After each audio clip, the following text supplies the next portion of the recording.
Hello everyone, this is Kester Raptorial, and I did promise you all a review of The Meg, the Megalodon movie that came out this summer. First shark summer blockbuster in quite a while, and I wasn't originally going to go see it. I thought it was kind of a silly idea when I first saw the poster, then the trailer for the movie, but a month ago exactly on opening night, on August 10th, I was working in the Fossil Lab at the museum where I volunteer. I say work, it's unpaid, but while I'm trying to build up to getting other projects going and searching for other jobs, I can only spare a little bit of time at a time. But this afternoon, a couple of the other paleontologists were... I do count myself as a paleontologist, ecologist. I did spend a long time studying those. I just, a few years ago, had some very hard family and health situation times, which have actually been going on for a lot of my life. But that's a whole nother story. So things got delayed, and I've been rebounding in the last couple of years. And so I had to start small with this volunteer work at the museum. I'm helping sort through fossils and actually create a new database of the fossils. And I have not gotten to see the Megalodon teeth yet, or I had not gotten to. I've been mostly working with small Devonian fish. A couple of sharks. Actually, the time period that the fossils are from that I'm working with right now, that I've been working with for a couple of years, go back to the very beginning of sharks. Species like Clitosalaki. And recently, I've been doing some amphibians, and the first fossils I was put to work looking at were these just tens and tens of teeny little Devonian paleoniscoid fish fossils. I have meant to do a fossil entry video on Devonian fish. Just haven't gotten around to it yet. I hope to eventually, or I may just get to other projects. Have to close something on the computer.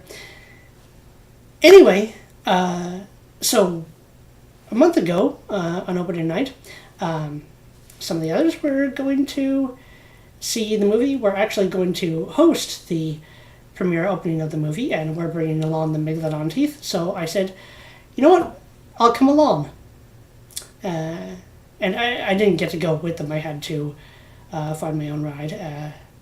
Actually, it was quite a hustle that afternoon to make it, but I did make it, and the movie was more fun than I thought it'd be, and I had a really good time.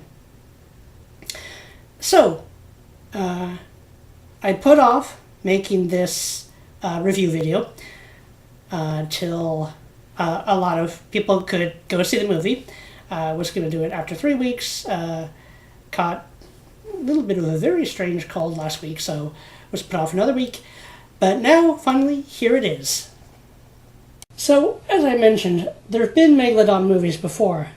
There was Shark Attack 3, Megalodon, which I used to watch a few times. It's a pretty crappy movie altogether, and the effects at the end just get ridiculous, but surprisingly, the characters are not bad.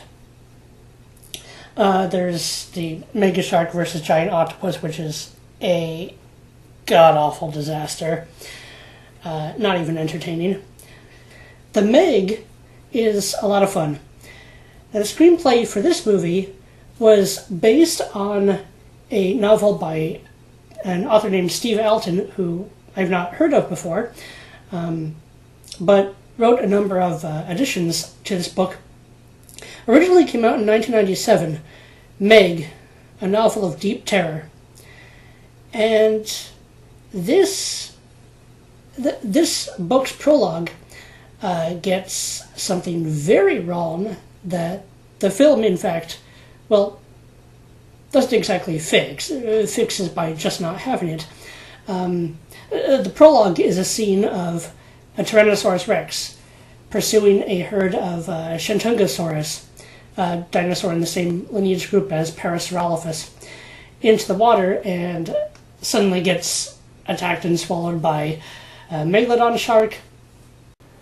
Now, what is the issue with this? Well, Megalodon was a far more recent creature than Tyrannosaurus rex. All of the non-bird dinosaurs around at the end of the Cretaceous were wiped out by the end of Cretaceous extinction event, which in the stratigraphic layers in the soil and rocks is known as the KT boundary, is that little white iridium-rich line in the rocks. Megalodon didn't appear till more than 20 million years above that, which would have been later in time. What it looks like Megalodon is rather than a close relative of the ancestors of great white sharks, as they were long thought to be closely related, looks like Megalodon is far more likely a culmination of increasingly gigantic growth in sharks of the Otodus genus, which would eventually mean we would have to change Megalodon's genus name from, well, it used to be Carcharodon. It was Carcharocles for a while. Now looks like it's going to be changed at some point in the future to Otodus. So the Meg omits that mistake from the novel's intro by having a different intro altogether, who will eventually be revealed to be the main hero of the movie, Jonas Taylor. He is a deep-sea diver and, I'm guessing, veteran or adventurer of some sort. Doesn't give us the movie doesn't give us a huge amount of detail into his past, and the book diverges from the movie in many ways. I will at some point read the book and do a comparison of book to movie. It's got a relatively similar plot. The movie, I think the movie overall has better characters and plot based on the summaries and snippets I've read, but I'll have to see after I read the book. The movie has some very interesting characters. Other characters, I don't know why they were there, really. This is a movie that doesn't need a huge cast of characters, and they do a good job of really focusing on only the stories of a couple. It's got an okay balance. I went off on a tangent, didn't I? So the main hero of the movie, Jonas Taylor, in the prologue is trying to rescue a crew that is trapped on the seafloor. Their vessel was damaged by some unknown attacker. He manages to rescue almost all of them. Of course, everyone blames him for the one who was left behind. But it's one of these impossible calls to make. No time left. He has to decide whether to rescue the last person or to get them all out there. The vessel's about to explode. He, of course, has to leave one behind it's got a half a second to decide. And people who haven't been in those situations have no idea what that's like. I haven't really been in a situation. I've been in situations where I've had to make very important decisions very quickly, but not that quickly.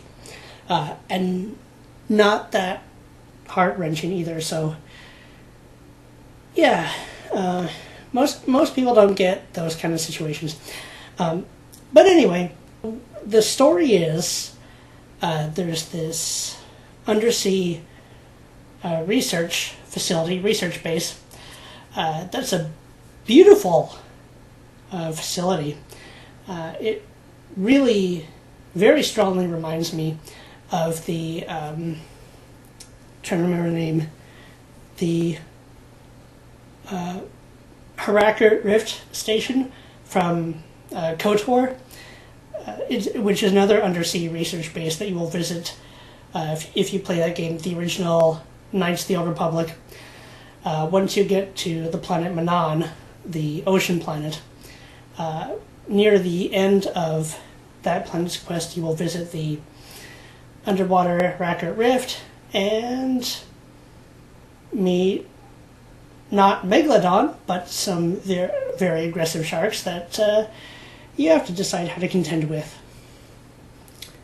I actually need to play that game again. It was some fun times. That game. So,